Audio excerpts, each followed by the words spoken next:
On October 25th, 1989, the Camp Hill Correctional Institution was changed forever.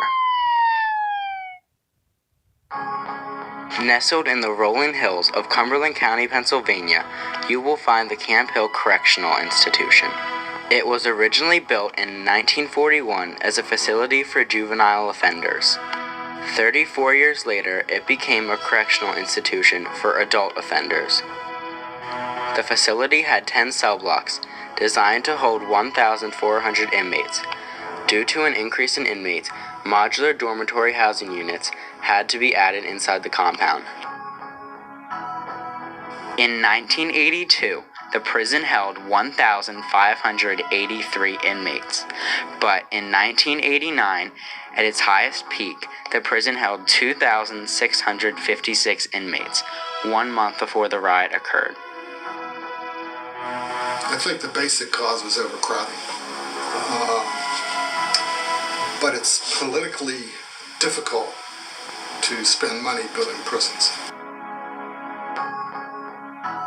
The inmates were becoming frustrated by many things at the Camp Hill prison.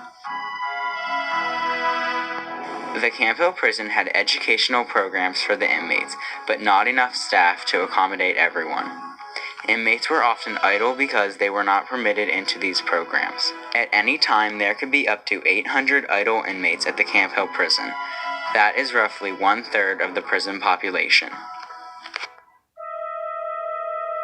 The security of the institution was becoming a major concern. About a month before the first riot, a staff member conducting an inspection reported to the superintendent and major of the guard that there was a staffing problem near the E-Gate area. He noted, if a fight were to break out, it could easily turn into a major disturbance, and security was not enough for the area. The area identified by this staff member was in fact the exact location of the start of the Camp Hill riot. On October 25th, 1989, at approximately 3 p.m., inmates were being led from the exercise field to their cells to prepare for the evening meal. Suddenly, at the E-Gate, an inmate assaulted a guard. Other officers came to the guard's aid, however, other inmates assaulted them. About 30 minutes later, inmates approached officers again and sprayed them with fire extinguishers.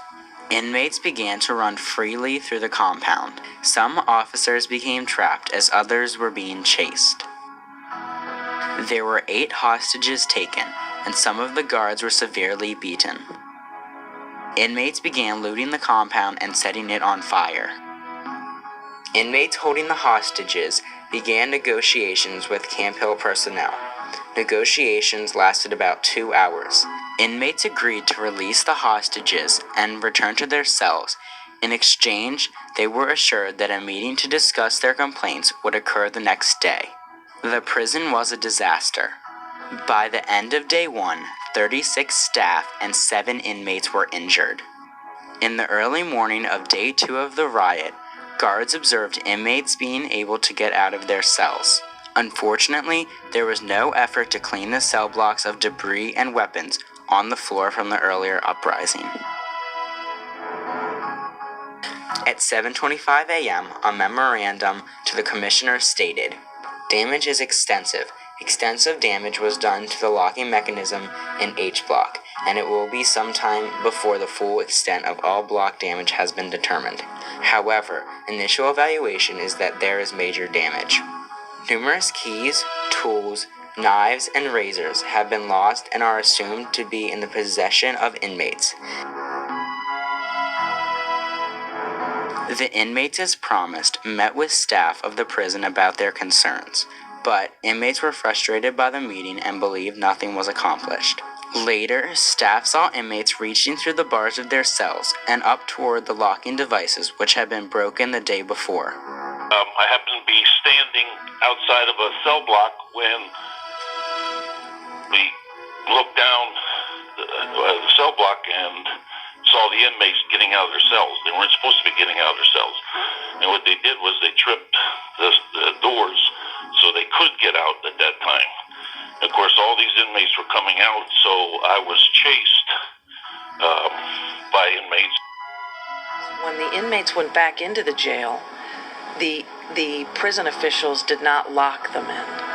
And so it's very bizarre to think about an inmate in a prison without a lock. So what you were able to do, what these inmates were able to do, is they were actually able to reach out of their cell and hit a lever, and the lever opened their doors. Inmates poured out of 6 cell blocks into the yards. They split into groups and took a total of 10 hostages. At 7 p.m., inmates raced toward the control center, chasing retreating staff. It basically looked like what I envision a war to look like. There were flames and fire and lots of shooting and loud noises and firefighters, and it looked like a riot with a fire. It was scary, actually. The Pennsylvania State Police began to enter the compound. Inmates began throwing objects including homemade firebombs, saws, bricks, and stones at them. Shots were fired by state police and 4 inmates were wounded. The Camp Hill prison riot was a surprising event for many people, but people were quick to respond to the signs of help. The Pennsylvania State Police began to arrive at 3:40 p.m., as fire and the rescue personnel were also arriving. There were many other response teams, like the local police, firemen, and other prisons corrections officers. The state police and most other guards and local police had their perimeter heavily guarded. The police, the state police, ambulance, rescue teams, I guess SWAT teams. Anyway, it was just vehicle after vehicle. Yeah, I guess then the helicopters came in. But as I crested the hill where you come over to go down toward the prison, I could see it was a ball of fire, a major fire. In fact, I could even see it on the horizon before I got there. And I remember thinking, oh my God, this is a major incident. At 7 a.m. on day 3, assault teams entered and took back the prison. Over half of the 52-acre prison was destroyed in the 3-day uprising. 123 people were injured. Amazingly, there were no deaths and no escapes. The total cost to taxpayers was $14 million.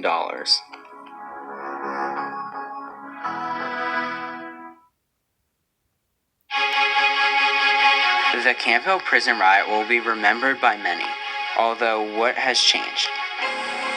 That facility was basically leveled and rebuilt. I mean, it is different as night and day. There are multiple key areas where they've made significant improvements to the system. Manpower, training, security, hardware and technology, and inmate programs. And they have built 12 new prisons with these improvements since the riot. Communications among the responders has also improved. According to Chief Frank Williamson Jr., who was a detective during the time of the riots, in 2008, he simulated a prisoner transport bus takeover, which was a joint training exercise for the Lower Allen and Fairview Police Departments, the Pennsylvania State Police, the Cumberland County Special Response Teams, and the DOC. Recently, in December 2011, we conducted a mass casualty drill at the facility, and was the first time the Lower Allen Township was integrated into the DOC command post. On October 25, 1989, the Camp Hill Correctional Institution was changed forever. It was changed for the good of the inmates, for the good of our citizens, and for the good of the Department of Corrections.